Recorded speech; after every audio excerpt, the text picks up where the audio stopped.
Hey guys, welcome to another episode of the Achieve More podcast. My name is Anthony, and you can find me on YouTube at Picksburgh, where I do a lot of cool travel videos with my fiance. And it's also the video home of the Achieve More podcast. If you want to come and see how incredibly handsome we are, that's the place to come and find it. Picksburgh on YouTube. Again, we are on streaming platforms, most notably Spotify.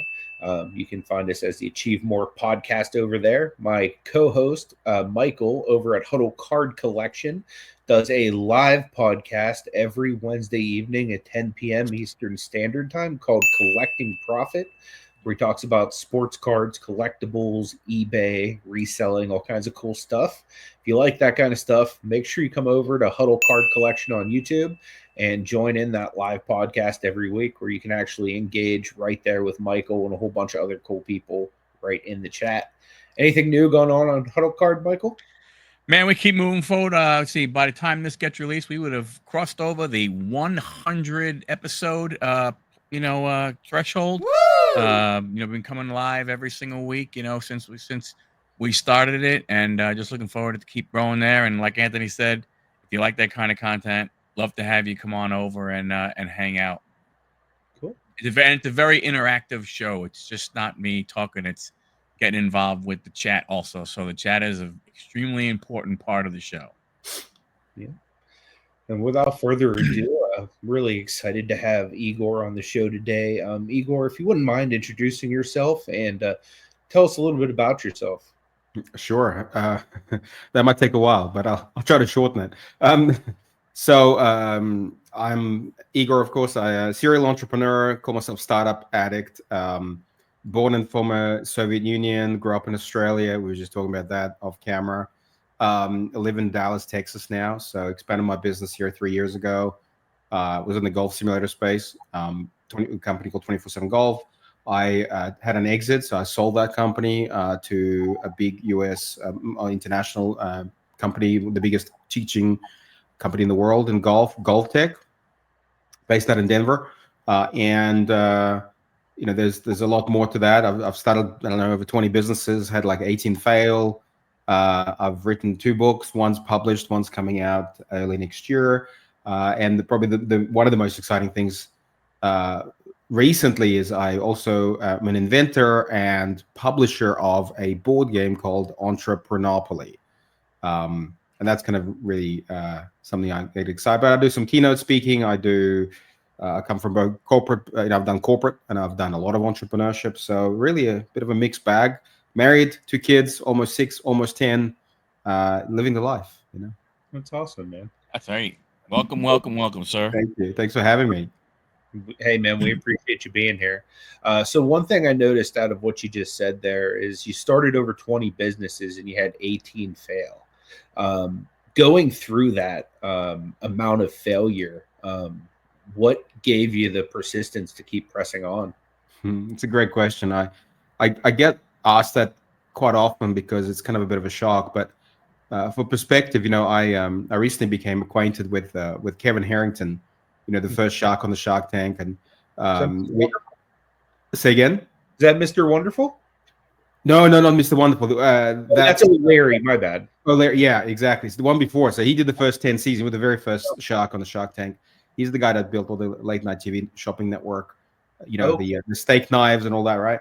Yeah. Anyway, and he was. I mean, we met at a golf thing because he's a mad golfer like me.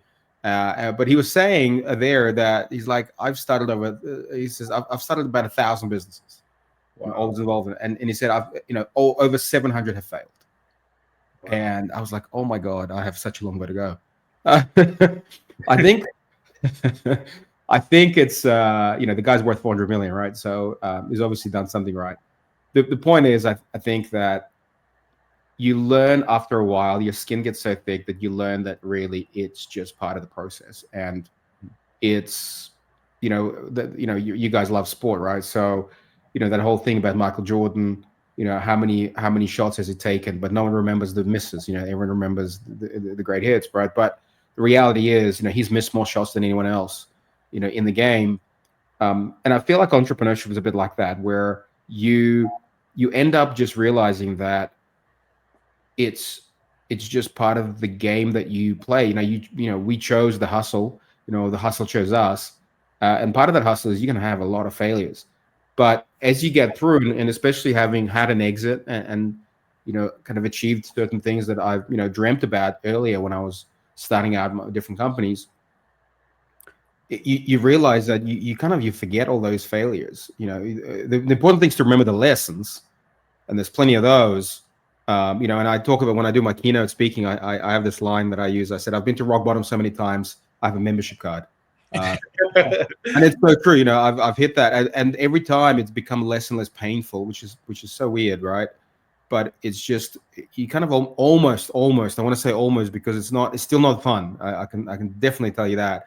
But you almost embrace it as it happens. You just know that it's that closer step to learning how something doesn't work or didn't work, and then you kind of have this delusion in your head that that it'll work out.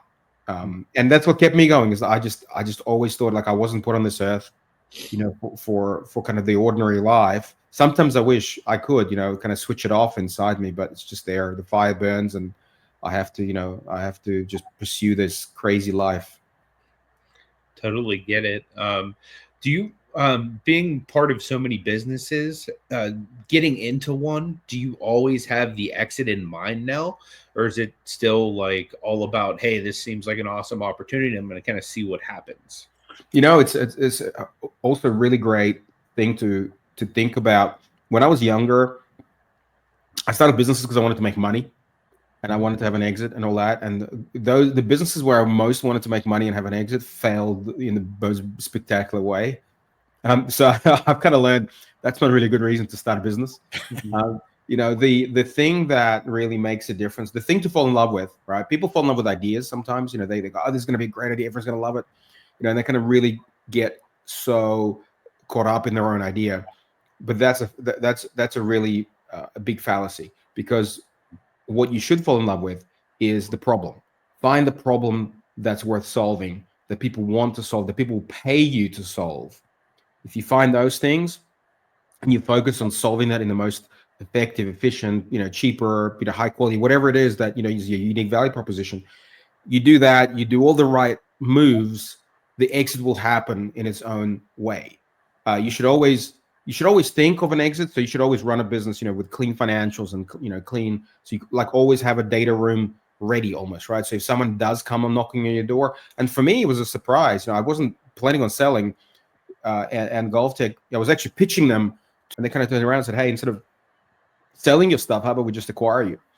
And luckily I had a great mentor. I still have a great mentor, Natasha, who made sure that I was running a business that had good what's the word, like hygiene, and so when it came to like, hey, because when you're selling a business, you create a data room and you pump all your documents and all your financial, everything, every contract, every email that's relevant, so it's a very kind of confronting process.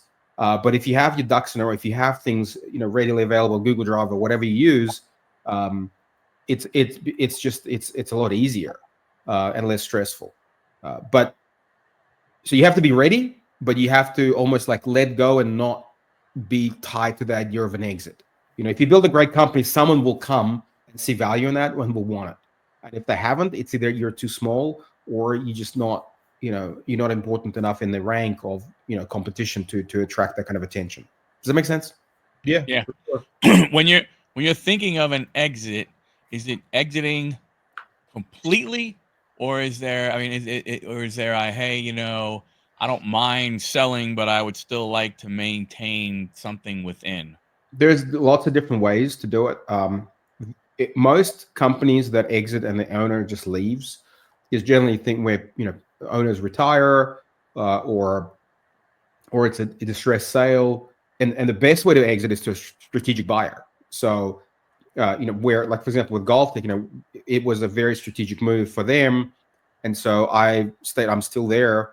I'm on a multi-year deal where I go in and we share in the upside. So you don't get all the money up front. You get some a little bit up front, and then you share in the spoils as you kind of pool your resources and scale the business, and you share in the reward. And when you have a strategic acquisition, generally that's what happens. You have to stay on. You have to help grow the business.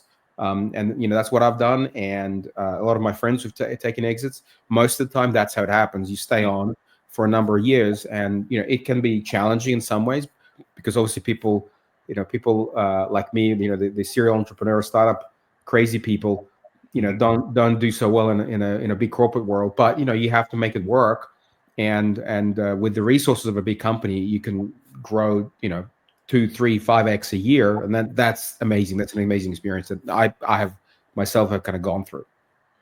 What are some of the big differences between whenever you're running the company post before and after the acquisition, from it being your thing to it being like more of a corporate thing? What are It's a challenge. The biggest thing is, I like to make decisions fairly quickly. I sort of have a way of that I make this. I also, one of the biggest things I would say is I think I am anyway, actually. I'm very particular how I hire people, who I hire, and how I engage with them, and what kind of culture I build. And a lot of the time in the corporate world, that culture, that startup entrepreneur culture, has either, at some point, big companies were small companies, right? And so they may have had that. But as companies grow, it gets really hard to maintain that very nimble, agile culture, especially in hiring and firing people and things like that. So one of the things that, I find challenging, for example, in my situation is, I was always in control of who the people that I work with. When you kind of get part of a big company, you're kind of given a team, you're given these resources that you work with, and you haven't hired them, so you haven't built a culture. And so it's sometimes it's a bit awkward almost, right? Because it's kind of like, am I your boss? Am I your peer? Like it's weird, right? Sometimes. So that's one of the challenges. The other one is just big decisions. Especially with like corporate finance, obviously in a big corporation, there's strong financial controls, especially if you're owned by a public company and all that. And that for me, like I always just go, no, I'm going to buy this, I'm going to buy that, I'm going to order this. Now you can't do that. You have to kind of go through a process, and for me, that can be a little bit of a challenge. I probably piss off a few people in the business, with my antics. Understandable. What would you say are some of like your top successes in business, and then maybe some of your worst failures, just so people out there that are maybe going through some pretty tough stuff can understand, hey, the lows aren't so bad, and then the highs, like how to manage those as well. Yeah, no, it's a good question there. It's let me reverse it. Let me kind of talk about the lows first, and then talk about the highs. So, the lows, as I said, the whole rock bottom thing that I talk about is very real, and every rock bottom feels it like it brings its own misery with it, its own version. It's like it's almost never the same. But it also, I'll give you a couple of sort of a shortened kind of journey, roadmap, right? So, when we came to Australia, we had, I was almost 11. We had $200 and like, I don't know, 3, 4 suitcases, and that's it, right? No English, by the way. Like, this is my second language. I know, it's, with that strong accent, it's very easy to tell, right? And so, I grew up very poor, and I reached that poor dad when I was like 19, and I was already working startup. I already had my first business when I was 17, like a little, building websites, databases, stuff like that. But really, when I went to corporate world, I worked for like SAP back when I was 20, when I finished college. I had a high salary. I read the book. I went, hey, I need to start building assets. So I started buying, the first property my parents helped me buy. From 20 to 22, I built a 14 property, about a $3.5 million portfolio. And obviously I was funded by the bank. I had like, but I had more than $1 million in equity, so I was technically a millionaire. Didn't feel like it, but I was. And by 23, I'd lost everything. I was going through some stuff. I left the job I was in, started to start a company. I put all this equity into this company. The company failed completely. I basically lost millions of dollars, kind of, in the space of about 90 days. I managed to hold on to 2 properties, I think 2 or 3, I can't remember. But everything was fire sold by the bank, and all this crazy stuff happened. And then out of that I was down to at one point, I was down to 20 cents in my wallet. That's all the cash I kind of had, and I was pretty down and out, and I managed to get a free a free room at a friend's house up in Brisbane, north of Australia, and I started rebuilding a business, in consulting, kind of what I did. I took that from just being that broke to 4.5 million in revenue in 4 years, 22 consultants. Wow. And then, but wait for it. 1st of January 2007, I had given 40% of the company to these couple that used to work for me to kind of do the work, and I would do the sales. And long story short, they formed a separate company, a shadow company on the side, and then they switched over like 80% of the revenue to their personal company because I had some friends and all these big corporates that we were working with. So I lost everything again, overnight. And then I rebuilt the business, hired more people, borrowed another almost $1 million, and then the global financial crisis hit, and I lost everything again. Like millions of dollars, and I was over $1 million in debt. I borrowed. I basically emptied my parents' savings and retirement funds, borrowed from them. It was a horrible situation. I felt like I had destroyed my life. I felt like I had destroyed their life, and then what would happen there is I would go and get a job. And I was very lucky because I'm in IT, and I was quite good at what I did with technology and like project management and things like running tech projects, right? So I could I would get jobs that would pay really well, like 150,000 a year, 200,000 a year, and I started paying off my debt, pay off, and then like take some money and like borrow again and just go start another business, and fail that again. But it was like this sliding those moments, and so there's just so much failure through that. But weirdly enough, to me, I always saw. So I used to play games when I was young. I haven't played computer games in a while. My son now, he actually literally like stole my gaming computer and just like on it 10 hours a day if I let him. So he's following his father's footsteps. So I used to play, and I kind of looked at all the stuff I was doing, and I related it to a computer game, except you can't reload or like put in cheat codes. Or if you do, I guess you go to jail. I don't know. Right. But I always felt like to go to the next level, like to go to the next level, you have to like beat the bad guy, at this level, right? Mm-hmm. And so on and so forth. And I just felt like, how can I? Because I had ambitions, to run $1 billion company, and I love, reading about Elon Musk and all that, right? And I'm like, how can I think of myself to be the kind of person that will run $100 million business if I can't deal with a $10,000 problem?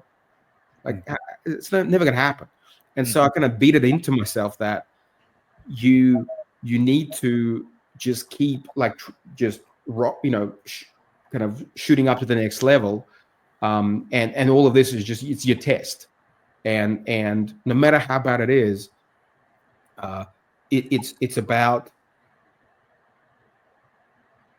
it's just about knowing knowing that you will get to the next level. Mm-hmm. You want to pass this level. Like to pass it, you just have to go through all the crap. Mm-hmm. Right? Just part of the game. You just have to do it. And if you read, and if you listen to a lot of these guys, like Elon Musk, like all these, it doesn't matter what level you're at. You're always going through crap.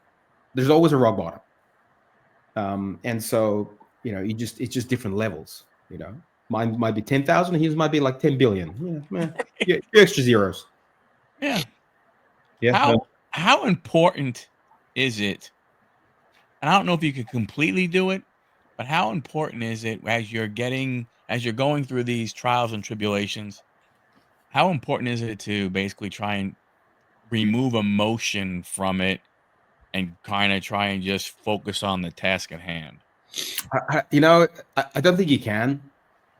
I think it's like I'm quite an emotional person, and I've been through my bouts of, extremely bad depression and, thinking it's all, gonna end and all this. And it's you almost have to become self-aware to know what is it that keeps you down and what is it that ignites you to go up. I did a lot of work on myself. I did a lot of work on self-development and, trying to really understand my patterns and my thinking and my decision making. And I try to surround myself with people who I truly aspire to, and I feel like they're way better at certain types of decisions. And I learned from them and I asked them for advice. And slowly I became better and better at making decisions, because ultimately all those failures were decisions I made. I am fully responsible, even when all the things, all those like big crashes I talk about. I mean, ultimately, the person responsible is this guy. I made the decision, to give the business to these guys. I made a decision to not get rid of them. And with my lawyers, when I had this gut feeling that something was wrong, I made a decision to quit this job that was paying me so much money as I could buy all this property. Like, it was all of me. And I think taking that ownership, I think, Jocko, have you heard of, he runs a podcast and he's like this ex-Navy SEAL, whatever. Took them Bin Laden or whatever. He's got a great podcast and great protein powder. And I'm not sponsored by him, by the way, but he has, I think it's him that has this, it's either his name of his podcast or one of his podcasts or his book. It's called Extreme Ownership. Right? And it talks about how to really just go in hard at the idea that you are responsible and taking ownership of that. And I think what I see out in the corporate world, especially, people who do not do this in their kind of job career, they're actually hurting themselves. So for me, it was that inner introspection that I have to work on me to get to the next level, to be better, to make better decisions, to see risks better, all that. And the other thing is that also contributed, and this is kind of an interesting one, is getting married, having kids. It really changed my risk profile. I understood what's really important in life, and I became a way better decision maker, after that versus when I was in my 20s, and I felt I was, invincible and all that. Do you know what I mean? Oh yeah. No, I'm fine. Yeah. It's just because sometimes it's weird. Like, like I'll resell on the side and it's not, obviously, you don't, and you go on some of these Facebook groups and stuff like that and they'll go, oh, I had this bad experience, X, Y, and Z. And people will go, just take all the emotion out on it. It's not personal. It's just business and everything. And I mean, I always have, I understand it. I get it. But to me, same type of thing as you. It's like, yeah, but I'm trying to, you know, win a customer. I shouldn't go ahead and just, have no emotion to it. They had a negative experience and everything, or whatever it might be. I should make it better and stuff. So I was just Well, yeah, curious about that. it's not so much emotion. I think emotion is the way I distinguish that is being emotionally charged and making decisions when you're in the heat of the moment is, I think, a bad thing, because it clouds your judgment, right? You don't have clarity of thought.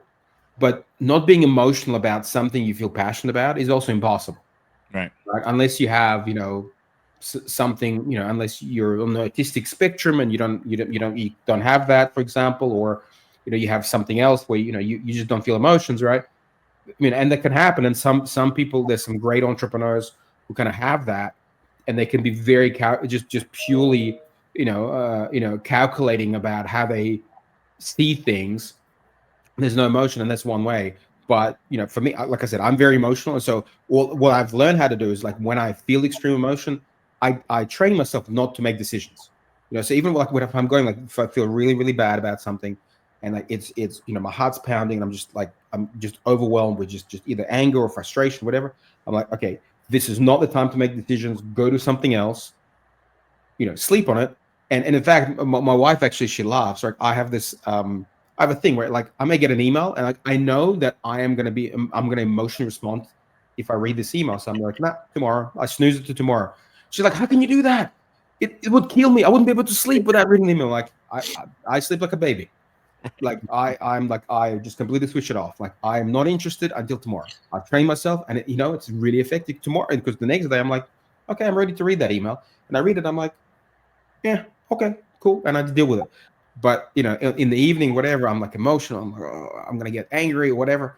I don't want to go through those things. I want to have a, pleasant night. So I'm like, deal with it later. Yeah. Yeah. Makes great sense. Yeah. So, what got you into playing golf, and how many of your businesses have actually involved golf? So I got into golf by complete accident.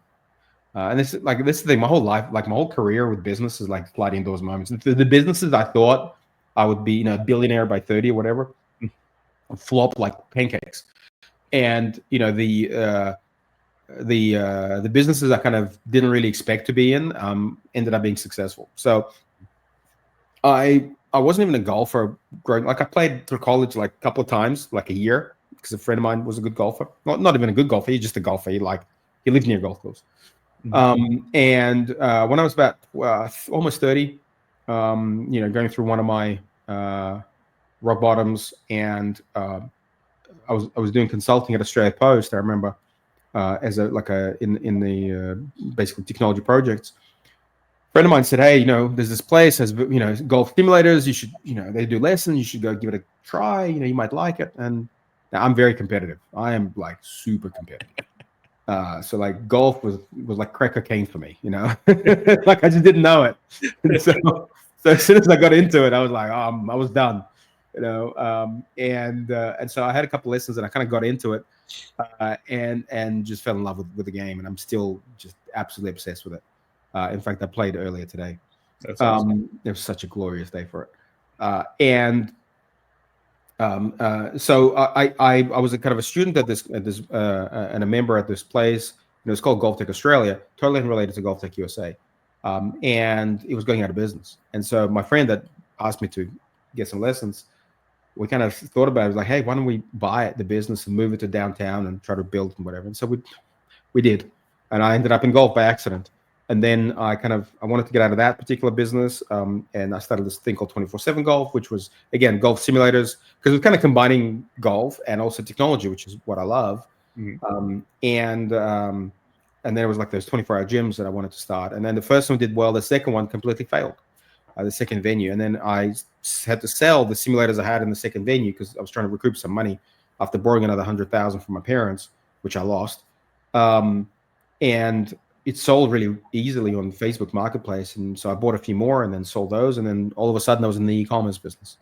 And then I started manufacturing in China because I couldn't get stuff from the US. It was too expensive to bring it to Australia, all like enclosures and screens and mats and all that. And so I started making them. And that's kind of the business that ended up growing and expanding to the US and what I sold. So it was just by accident. And then again, so I had this 24/7 golf venue near my house, and people were hitting golf balls, right? It was a simulator venue. And one of the things that it didn't have was cameras to kind of replay your swing. Are you guys in golf at all? Yeah. Great. So like sometimes you get video like down the line and side on. And so I bought these USB cameras on eBay, put them up, and I had one of my software engineers write a little bit of software that would film it. And the quality of the video wasn't that good, so I had a spare phone at the time, Samsung S9. This is 2016, and I put that in, and then did some software, and it worked out really well. The camera quality was really good, and I'm like, could we use these phone cameras to track the ball? Instead of, because the simulators cost thousands of dollars, tens of thousands sometimes. And so I started developing this again, just complete idea, start pursuing it. It's been 8 years. I spent over $1.5 million of my own money building this. But obviously, so that's another startup that I have, like a startup, 8-year-old startup. It's called GolfTrak. It's an app, and it does that. So we ended up launching 2 years ago, and we're in the market in the App Store where you can play simulator golf just using the cameras on your phone. It's for iPhone only. We switched, a number of years ago from Android to iPhone, and that's my second golf kind of business, and really that was kind of, all of those things were kind of stayed in the golf simulator space. It's just kind of different versions of it, but I would say both of them were kind of accidents. Interesting. So out of curiosity, how did you learn how to build an app? And was this something that you went to college for? Is this something that you learned yourself? And for people that are interested in taking something they love and turning it into some kind of technology, like what advice do you have for them? So, I mean, I suppose I don't even now, like, I don't know how to build apps. I know how to hire people that know how to build apps. And so, and that's probably a really valuable lesson. Most people think, you know, if I'm an accountant and a really good accountant, I'm going to start an accounting business. That's how a lot of businesses start, right? But the problem is that the skill that you have built to be a good X might not be the right skill to be a good business owner or entrepreneur. And so to me, the number one skill in life, and my wife and I, we're like this, both my wife and I have this particular skill. We both actually really love this particular trade as such. And we also made a decision that it's the number one skill we're going to teach our kids, which is funny. And that skill is sales. And sales is, it's influence, it's, you know, actual sales, it's negotiation, all of those things, right? And to me, the number one skill in business is sales. You have to know how to sell. You have to know how to sell your product to customers. You also know how to sell your vision to your employees. You know, because sometimes, like when I hired people, I'm like, listen, I can't pay you top dollar. I can't do this, but you know, we will build something that will change the world. And you have to inspire people, and you know, inspire them to work crazy hours, not because you ask them to, because they want to. Like my team works so hard that I have to literally tell them to take time off. It's like one of my guys just broke a leg. He sent me like literally his what's, you know, the big hip bone, like the femur. The femur. He broke a clean break. Came off a bicycle, a motorbike, total break. And, you know, had to get put pins in, and it was crazy. Like he was literally in surgery. 2 days after surgery, he's back on his laptop. I'm like, what are you doing? He's like, what else am I going to do? He goes, I'm sitting in bed. I'm bored out of my mind. He says, I just want to work. I'm like, all right, fine. I'm not going to say no. Yeah. But the point is, like, they you know, the team that I have love what they do. And you know, my job as an entrepreneur, as a business owner, is to inspire them to do amazing things and then get the hell out of their way. You know, you hire smart people and get out of their way. And like my job is to be a bulldozer for them to basically clear the way for them to achieve greatness. And so that's the second thing I would say. So if you want to build something, you don't need to be a great developer. Like I don't know how to write code. I used to, like 20 years ago, but I don't now. I know kind of my superpower, right? That I kind of think that I have is being able to find great people and get them to kind of, you know, buy into the vision, and be part of something great. So that's, you know, one of those things. And the second thing is, you know, Wayne, back to sports analogies, right? The Wayne Gretzky comment, you know, knowing where the puck is going to be.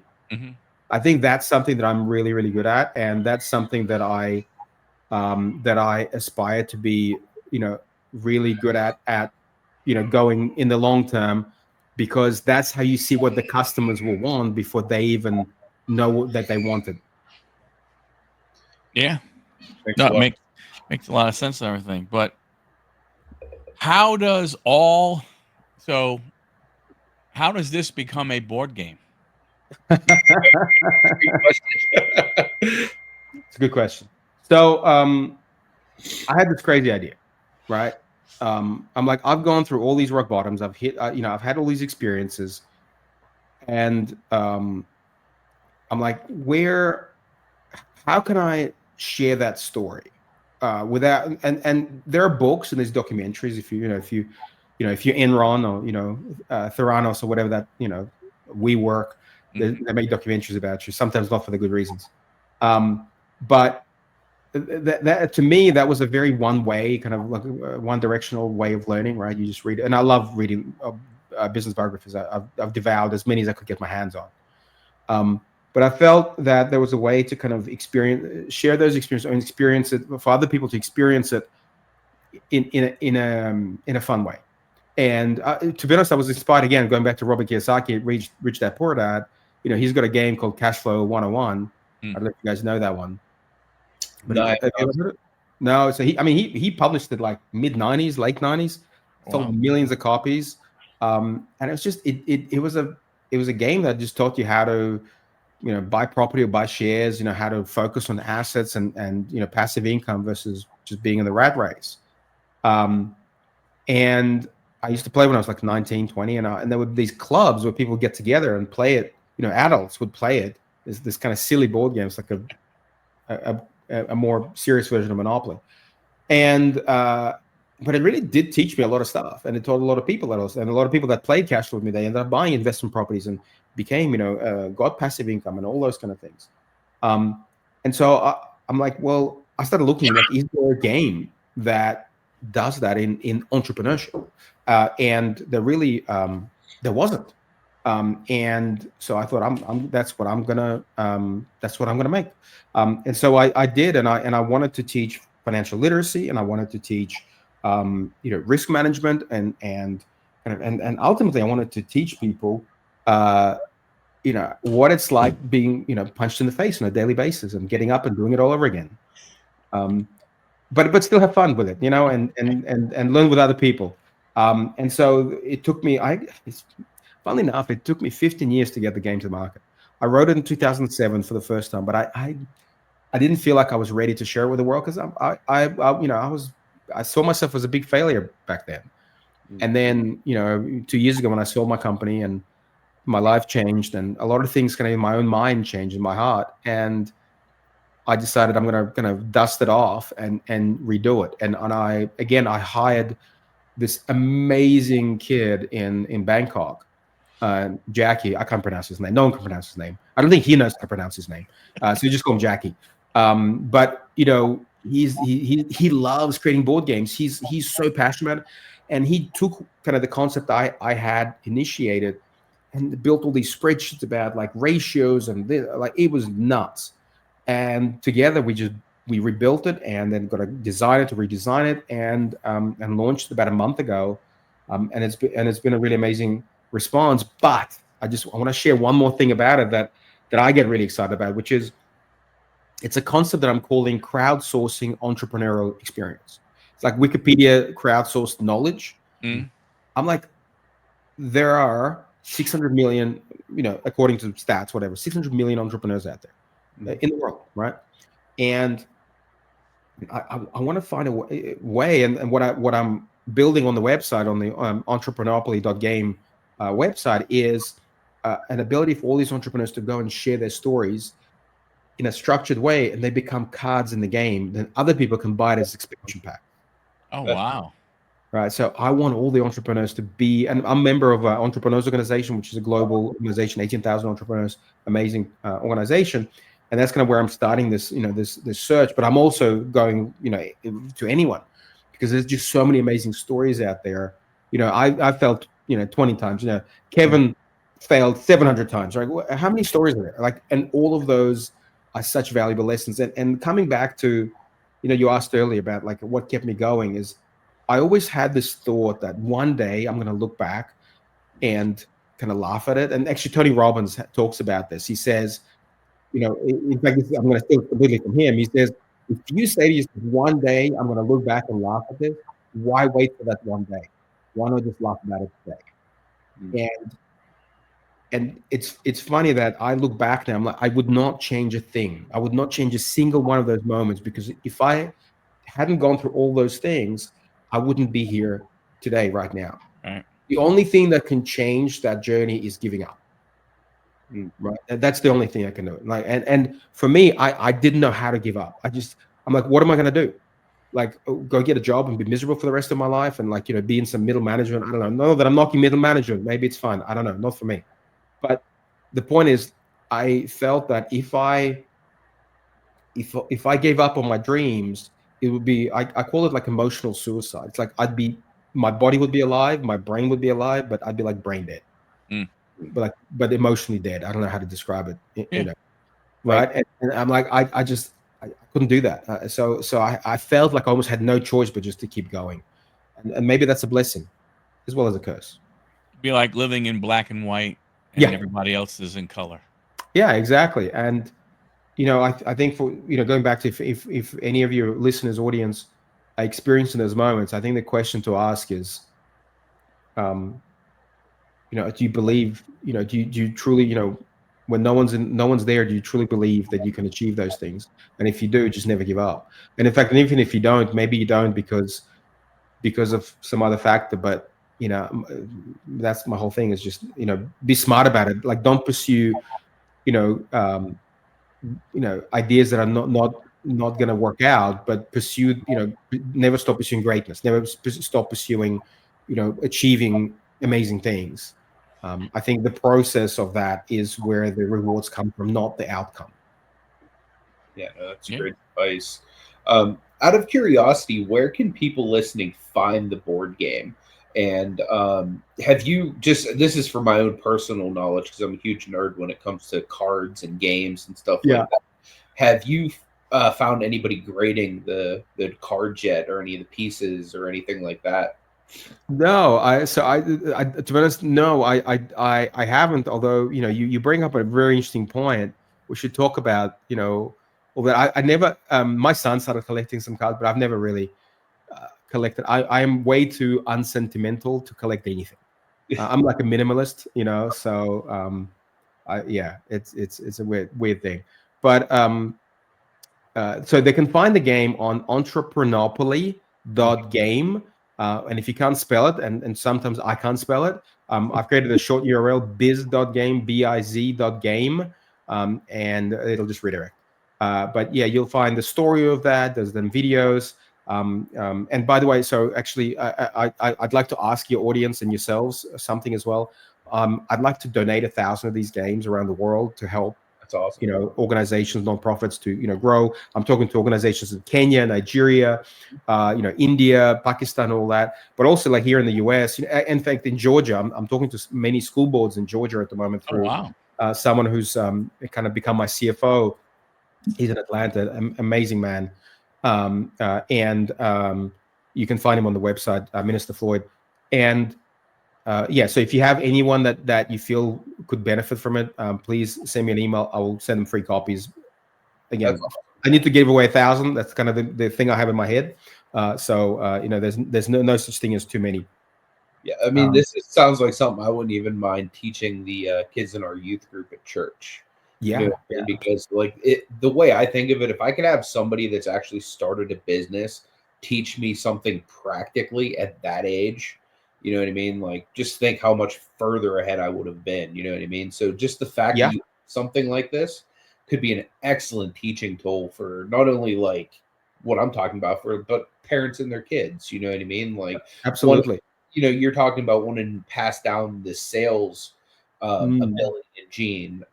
This is an excellent way of teaching, even a small child how to. Absolutely. And it's about building that muscle. What I wanted to achieve with it is to build the resilience in people, in kids, but it's really for kids and adults, right? But build that resilience, and I was thinking, like, how do you build that resilience? Right, through practice, right? Through gamified practice, through seeing how do you respond to certain situations that happen to you, Mhm. and see, kind of almost like experimenting, right? Well, if I do this, if I make this decision based on this, how did that work out, etc. Right? So this is where a game, and this is where like a book just doesn't do that, right? Yes, you get to see someone else's kind of learnings and what they went through, but you don't get to experience it yourself. Mhm. And that's where I wanted to take it to the next level. It's like, I want all these kids and adults and whoever, I don't care if you're in an aged care facility, right? And you want to play it, all the power to you. I want you to experience yourself in those moments. What do you do? How do you react? Do you get emotional? Do you stay, ice cold? Do you make mistakes and then double down, or do you fail quickly? And grow from that.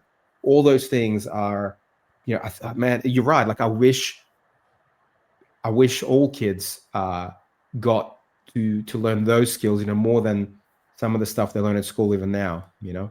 Very Absolutely. true. Towards the end of the podcast, there's a couple segments we like to do with everyone. The first one is we allow viewers to send in questions to our Mhm. guests. The segment's called No Dumb Questions, and this week's question is, what was the biggest difference you've noticed in business between the United States and abroad? That's a great question. And I'm going to go on a little bit of a rant here, okay? It'll be short, but it'll be powerful. Sure. I've lived in 3 countries. I've lived in communism. I've lived in, Australia, which is an amazing place. It's got its upsides. It's got its downsides. And I lived, obviously here. I've been three years in the USA, and I love this country. I absolutely love this country. There is no place on the. I've been to 42 countries. I use an app called Bin, like BWEN, where you kind of mark the countries you've been. Actually, no, I've been to 43 countries. I just went to Canada for a coffee recently, so I marked that Canada off. But I was in Detroit. I drove over the tunnel, and I pull up with an Australian passport, and the guy's like, "What are you doing in Canada?" I'm like, "I'm having coffee." It's like, "What?" And then I'm coming back, right? Like 2 hours later, even. And the guy's like, "What were you doing in Canada?" I said, "I had a coffee." He's like, "You're Australian." I'm like, "Yeah, I wanted to go to Canada to have a coffee." He's like, "How was the coffee?" I said, "Better than in America."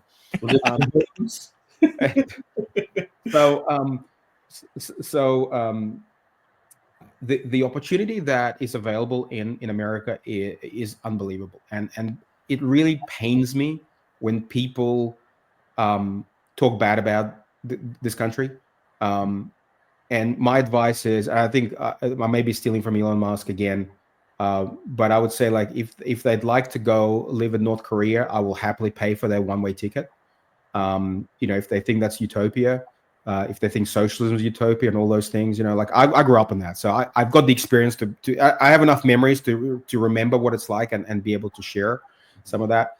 And so, I get very passionate about defending America and also defending Australia, because both amazing countries. And Australia is a very amazing country, but it's also it's very, it's far away, it's very comfortable, and it's not as entrepreneurial as America. What I love about America is that people are willing to give you a chance. If you do a good job, if you try your best, and you just overachieve, there's some great rewards waiting for you. And I think to this day, you can be anyone. You can be an immigrant with no English. And I have some friends in entrepreneurs organization, guys who started washing dishes for cash on some illegal visa or whatever, and 10 years later, they're running a multi-million-dollar business with a green card, and doing amazing. Like, it's just, the opportunities are endless. The only constraint is you. It's what you put on yourself, and that's what I love about this place. If you go to Europe, if you go to Asia, there's a lot of old money, old family money that has come through hundreds of years of generations, and it's very hard to be an entrepreneur. There is no, it's very conservative. There's no venture capital industry. People just don't back ideas. Whereas here, it's like the amount of people that are just willing to back an idea is amazing. And hey, it's a double-edged sword. Sometimes you get bubbles, you get crazy, silly things that happen, but the benefit from what I've observed outweighs any negative by leaps and bounds. And so I will say it again, that I love this country, and I wish more people would feel that way about this country. And I think I'm an optimist, and I think that there are some amazing things going to continue to happen in this country, and we'll produce amazing innovation, technology, growth, prosperity that I haven't really seen. I haven't seen anywhere else. I haven't been to, like I said, 43 countries. I haven't seen it. Yeah. Is that a question? Is that a bit of a rant? No, that's good. There's a reason they call it the American dream. I'm the son of an immigrant too, so I totally get where you're coming from. You know what I mean? For my family, like, I'm the first person that's ever exited a business as well. I'm the first person. Well, not the first person. I'm like maybe the second person who's ever started a business in my whole family. You know what I mean? Yeah. So I totally get where you're coming from.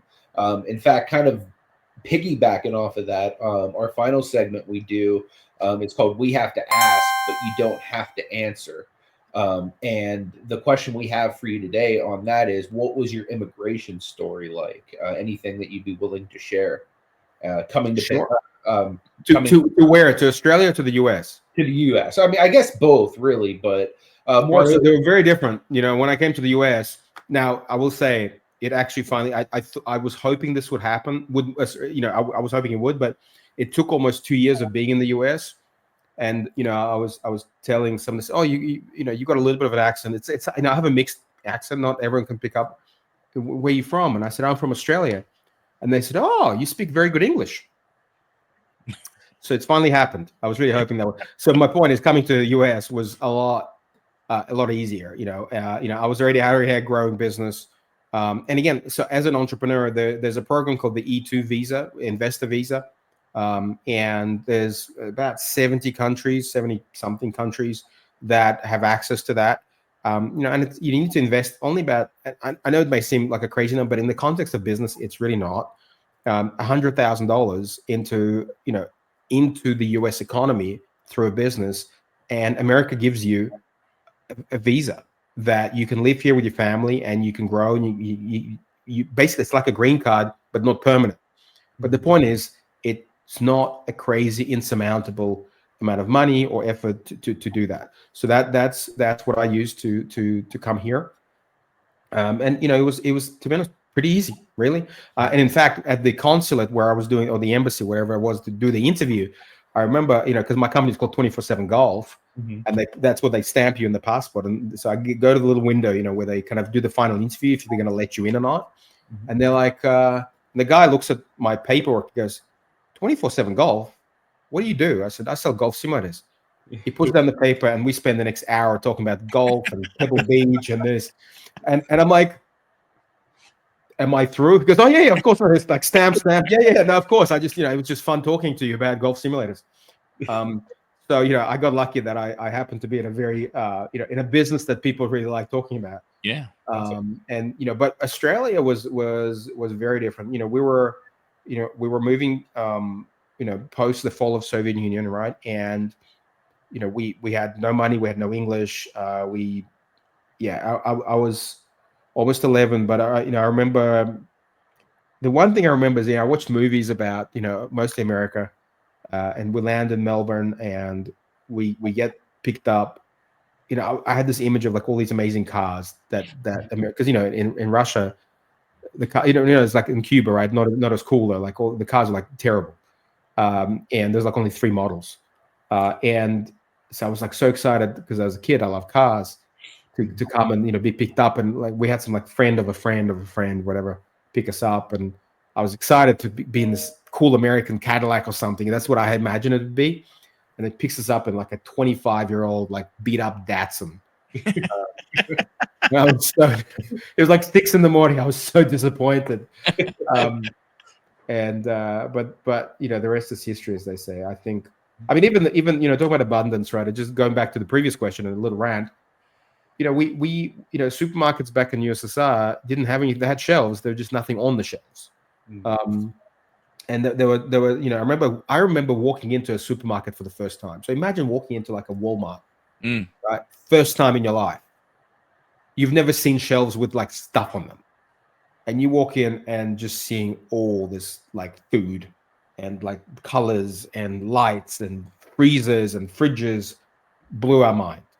You know, and but also blew up my stomach. I went, you know, I was 240 pounds by the time I was 13 because I ate too much of the good stuff. So anyway, but that's my immigration story. I think it's not as it seems dramatic, but I've heard worse. So yeah, That's awesome. Michael, do you have any final questions for Igor before we let him go today? No, you know, I just want to say thanks a lot for sharing your story, your successes. You know, talk about your failures. I mean, you know, just sharing with us. You know, and you know, again, you know, thank you for giving of your time. We know that time is, you know, an expense. So something that is not easily. A lot of people, you know, don't give it up as easy, and we know it's an important stuff that you can't get back. So we always appreciate when our guests come on and give us, you know, their time. So thank you very much. Thank you for the great questions, for the great chats, and for letting me rant about all the fun things that I love to rant about. hopefully, your audience gets some value out of it. And, I'm very active on LinkedIn. So, if you guys or anyone wants to follow me, send me a message. Always open. As you can tell, I'm pretty open book. I think it's more fun living life being kind of open with your stories. So I'm always happy to share. And thank you for giving me the opportunity and having me on. Our pleasure. Again, thank you so much for coming on. Guys, do me a favor. Make sure you check out Igor. I'm going to leave links to everything down in the description below. Make sure you follow Michael over on Huddle Card Collection. Make sure you come over and check out me on Picksburgh. And until next week, guys, may God bless you. We hope you take it easy. See you guys. From the city